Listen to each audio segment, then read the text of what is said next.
সম্মানিত দেশবাসী সবার কাছে আমরা কইতাম সারাম, আমাদের কালী মন্দির 6 ফুট নতুন বাজারের আশপাশ থেকে ইদানিং দেখলাম আমরা কয়েকদিন ধরে এই হায়দরমিয়া করি নামে একজন লোক ওই যে 6 ফুটর তাই আওয়ামী লীগের কিতার ভালো একটা পদে আসলা, উপজেলার একটা পদে।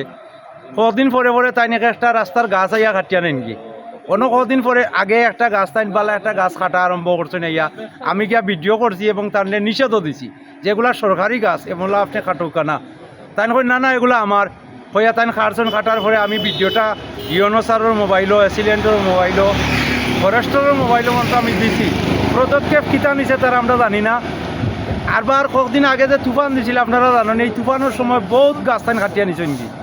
আজকে একটা গাছ তাই নেন, এ গাছে কোনো ডিস্টার্ব দেন না, ভালো একটা গাছ, এটা কোনো ঝুঁকিপূর্ণ নয়।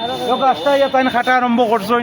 এখন আমরা জনতা, সাধারণ জনতায় তাদের আস্থা ইয়া বর্তমানে এই জায়গাত রাখিয়া আমরা ইউনো স্যারকে ফোন দিছি।